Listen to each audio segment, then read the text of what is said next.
अस्सलामुअलैकुम।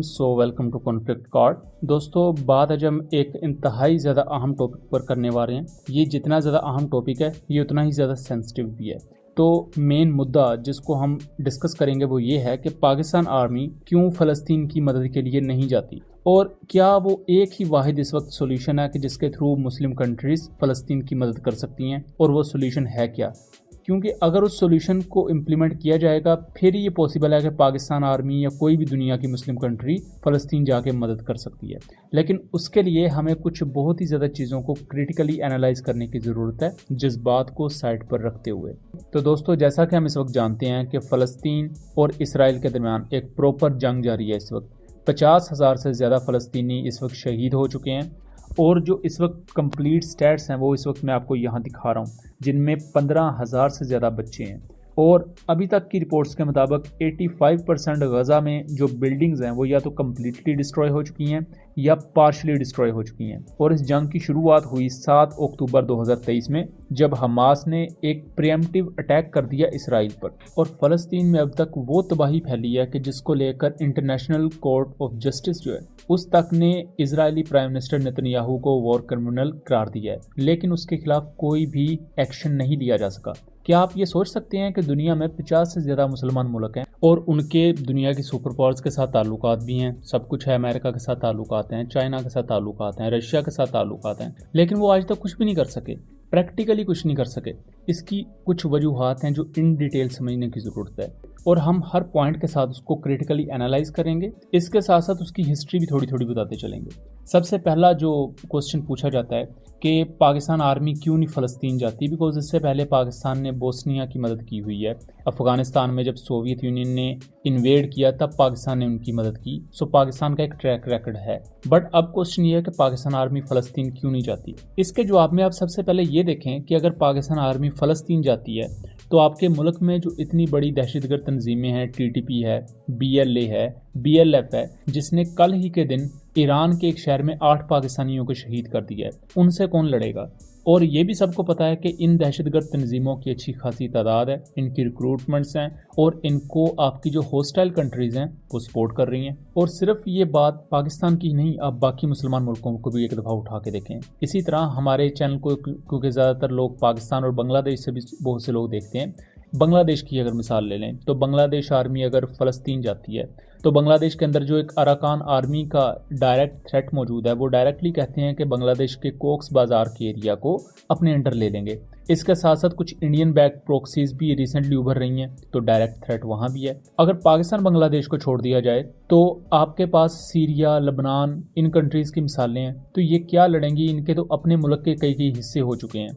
आपको ये सीरिया का मैप नज़र आ रहा है, कहने को गूगल पर एक मुल्क है, लेकिन मुल्क के अंदर दाइश की हुकूमत किसी जगह पर है, कुर्द मिलिटेंट्स किसी जगह पर बैठे हैं, मेन गवर्नमेंट किसी जगह पर बैठी है। ये सिर्फ सीरिया की हालत है। अब पहले जिस एरिया में बशारुल असद की गवर्नमेंट होती थी, अब वहाँ सीरिया में जो दूसरी न्यू गवर्नमेंट आई है अहमद अल सहारा की, वो आ चुकी है। बस यही डिफरेंस है। तो यहाँ सबसे पहली चीज़ तो ये है कि मुस्लिम कंट्रीज जितने भी हैं वो अपनी इस वक्त टेंशन से गुजर रहे हैं कि उनके मुल्क में कई ऐसे एलिमेंट्स हैं जो उनके लिए ही एग्जिस्टेंशियल थ्रेट्स बन चुके हैं, उनके साथ भी आपने लड़ना है।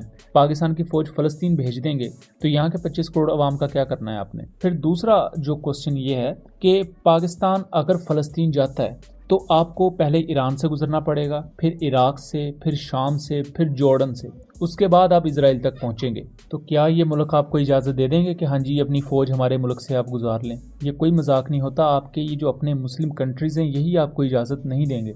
अगर ये इतनी इजाज़त देने वाले होते तो अब तक मुस्लिम कंट्रीज़ अपना कोई इत्तेहाद बना के कुछ प्रैक्टिकली कर चुकी होती। मैं आपको इसमें माजी की ही मिसाल देता हूँ। तो माजी में मल्टीपल जंगें अरब इसराइल की हो चुकी हैं, जहाँ मुस्लिम कंट्रीज़ ने अरबों का साथ दिया।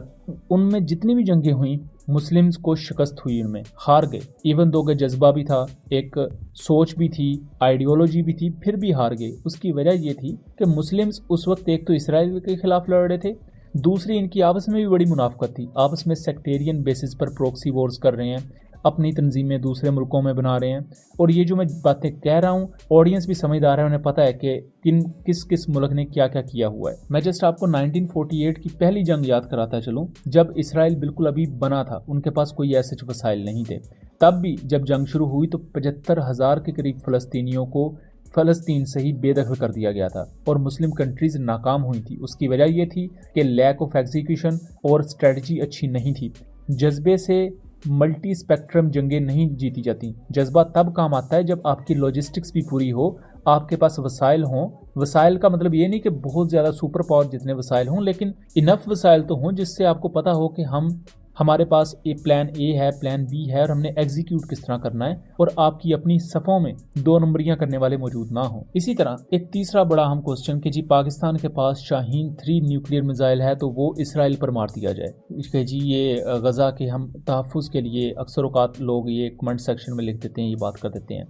पहले तो उन लोगों को ये समझने की ज़रूरत है कि पाकिस्तान के जो न्यूक्लियर वेपन्स हैं वो पाकिस्तान के दिफा के लिए हैं, और इसके साथ साथ फ़र्ज़ करें आप ये न्यूक्लियर वेपन इसराइल पर मार देते हैं तो ये ईस्टर्न तुर्किया, पूरे का पूरा फ़लस्तीन इंक्लूडिंग गज़ा और वेस्ट बैंक, इसराइल, इजिप्ट का सिनाई का सारा पार्ट, शाम, लबनान, ये सब मुल्क उड़ जाएंगे। उतने आपने इसराइली नहीं वाइप आउट करने जितने आपने मुसलमान इस सफ़े हस्ती से मिटा देने हैं।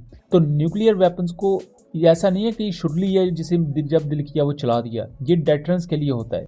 मीन्स के पाकिस्तान न्यूक्लियर कैपेबिलिटी को पोसेस करता है, तो ये चीज़ इंश्योर होती है कि कोई भी अग्रेसर बाहर से आप पर अंधाधुंध हमला नहीं करेगा, बिकॉज उसे पता है कि इनके पास एक बहुत ही ज़्यादा डिवास्टेटिंग कैपेबिलिटी मौजूद है। मैं यहाँ यूक्रेन की मिसाल दूं, जिनके पास 1990s के ईरा में 1300 एटम बॉम्ब्स होते थे। उन्होंने अमेरिका और रूस की यकीन दहानी पर वो न्यूक्लियर वेपन्स रूस को दे दिए, और आज उनका क्या हाल हो रहा है। और इसके बाद जो हमारा 5वां पॉइंट है वो मुसलमानों की आपसी जंगें हैं।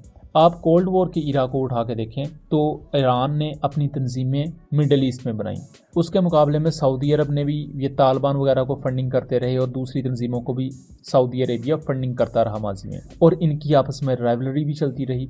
इसी तरह ईरान ने जो तंजीमें बनाई शाम में, इराक में, लबनान में, उनके क्या नताइज निकले आज वो मुल्क इतने कमज़ोर हो चुके हैं इस खाना जंगियों की वजह से कि इसराइल का जब दिल करता है वो इनमें से किसी भी मुल्क के ऊपर जाके बमबारी करता है, और इन मुल्कों के पास अपने मुल्क का दिफा करने के लिए एयर डिफेंस सिस्टम्स तक नहीं है। तो इसमें आप किसका कसूर निकालेंगे? क्या आप ये कहते हैं कि ये जाके वहाँ हमला कर दें इसराइल पर? इसके साथ साथ जो एक ये नरेशन है कि इसराइल पर जाके अटैक कर दिया जाए, आप इतनी दूर से उठ के फौजें लेकर जाएंगे, लॉजिस्टिक्स का खर्चा, उसके साथ साथ आपको आगे से कोई रिसीव भी नहीं कर रहा, कोई मदद भी नहीं कर रहा, तो ये एक कंप्लीट नाकाम अटैक होगा।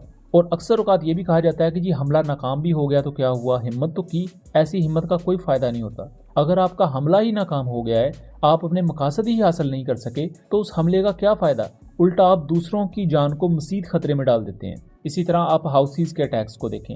हाउथीज़ ने रेड सी में अमेरिका को बहुत ज़्यादा प्रेशराइज़ किया हुआ है, अमेरिका का बहुत नुकसान भी किया है, लेकिन जब वो इसराइल पर मिसाइल्स मारते हैं तो उनके कई मिसाइल्स या तो रेड सी में गिर जाते हैं, या इसराइल का एयर डिफेंस सिस्टम उन्हें गिरने से पहले ही डिस्ट्रॉय कर देता है। और हमारे यहाँ लोग प्रेज़ कर रहे होते हैं कि उनमें गैरत तो है। अब ओबियसली उन्होंने बड़ी बहादुरी का काम किया है, लेकिन उनका अटैक नाकाम रहा है, उसका इम्पैक्ट इसराइल पर ज़ीरो रहा है, जिसकी वजह से इसराइल को ऐसा उसका कोई फ़र्क भी नहीं पड़ा। तो यहाँ टेक्निकल डोमेन्स में चीज़ों को समझने की ज़रूरत है। जज्बातियात से आप इसराइल और फ़लस्तीन के इस पूरे मामले को ना समझ पाएंगे, ना ही फ्यूचर में इसकी कोई बेहतर प्लानिंग हो सकती है। अब इसका हल क्या है?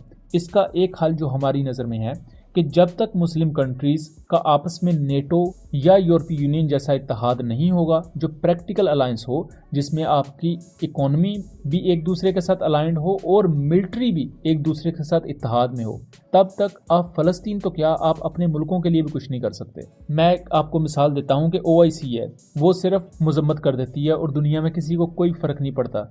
कोई लोग ये कहते हैं अच्छा OIC ने मजम्मत की है, बस ठीक है। लेकिन जब यूरोपीय यूनियन या नेटो कोई ऐलान करते हैं तो उसके इम्प्लीकेशंस होते हैं। यहाँ तक कि नेटो अगर कोई एग्रेसिव बयान दे तो रशिया भी थोड़ा सा परेशान हो जाता है कि ये बयान नेटो की तरफ से आया है, क्योंकि नेटो और यूरोपीय यूनियन जैसे जो इत्तेहाद हैं वो प्रैक्टिकल हैं, वो प्रैक्टिकलिटीज़ पर काम करते हैं, ना कि मुस्लिम मुल्कों की तरह जो सिर्फ बयानात दे दिए और पसे पर्दा वो आपस में ही लड़ रहे हों। और गाज़ा और पैलेस्टाइन के मामले को लेकर ये एक लॉन्ग टर्म सोल्यूशन है कि सबसे पहले मुस्लिम कंट्रीज़ अपनी इकोनॉमीज़ को बेहतर करें, और जितना ये इन्हिसार कर रहे हैं अमेरिका पर और उनके इत्तेहादियों पर, कई कंट्रीज़ ने लोन लिया हुआ है, तो तुर्किया ने ही सिर्फ अमेरिका से $80 बिलियन की एड ली हुई है। तो जब आप इतना ज़्यादा इन्हिसार दूसरे कंट्रीज़ पर कर रहे हैं तो आप किस तरह एक्सपेक्ट कर सकते हैं कि आप उन्हीं की पॉलिसीज़ के खिलाफ खड़े होंगे। इकोनॉमिकली इंडिपेंडेंस सबसे पहली चीज़ है। उसके बाद आपकी मिलिटरली आप इंडिपेंडेंट हों। जैसा कि आप अरब मुल्कों को देखें, उनके पास बहुत बेहतरीन फाइटर एयरक्राफ्ट हैं, बहुत बेहतरीन मिलिट्री इक्विपमेंट है, लेकिन जितना मिलिट्री इक्विपमेंट है वो अमेरिकन मेड है, और अमेरिकन मेड मिलिट्री इक्विपमेंट भी वो खुद मेंटेन करने के काबिल नहीं है। उनकी एमआरओ फैसिलिटीज़ में अमेरिकन इंजीनियर्स आके इन्हें मेंटेन करके देते हैं। जबकि मिलिटरली देखा जाए तो पाकिस्तान, तुर्किया जैसे कंट्रीज़ की हालत कदरे कुछ बेहतर है, बट इन कंट्रीज़ के अपने विद इन कंट्री कई मसाइल हैं। तो इस पूरी डिस्कशन का हासिल या क्रक्स सिर्फ ये है कि जब तक मुस्लिम कंट्रीज़ प्रैक्टिकली एक दूसरे के साथ ये इन फाइटिंग के मामलात को डिसंगेज नहीं करेंगी और एक दूसरे के खिलाफ साजिशें करने से बाज नहीं आएंगी, तब तक आप फ़लस्तीन तो क्या, आप किसी के लिए भी कुछ नहीं कर सकते। सिर्फ यहाँ मसला फ़लस्तीन का नहीं, आप बहुत से मुस्लिम अफ्रीकन कंट्रीज़ उठाएं, वहाँ बहुत ही ज़्यादा अबतर सिचुएशन है, उनके लिए कोई भी कुछ नहीं कर पाया। उसकी वजह यह है कि आपके अपने मुल्कों में बहुत से इशूज़ हैं, आपकी पॉलिसी पहले दिन से सही नहीं रही और आप आपसी साजिशों का शिकार रहे हैं और आपसी साजिशों को बढ़ावा देते रहे हैं, जिसकी वजह से आप प्रैक्टिकली कुछ नहीं कर पाए। इसका यही लॉन्ग टर्म सॉल्यूशन है। अगर आप आने वाले सालों में अपने आप को बिल्ड कर लें तो ये शायद आपकी गज़ा में उसको फिल करने के काबिल हो, या शायद उसके बाद अगर किसी और मुल्क पर कोई इजराइल या कोई दूसरा कंट्री एग्रेशन करता है तो आप वहाँ उनको डिफेंड करने के काबिल हों। सो दोस्तों, उम्मीद करता हूँ चीज़ें क्लियर रही होंगी। वीडियो पसंद आई हो तो इसे ज़्यादा से ज़्यादा शेयर कीजिएगा एंड चैनल को सब्सक्राइब कीजिएगा। मिलेंगे अगली वीडियो में, तब तक के लिए अल्लाह हाफिज़।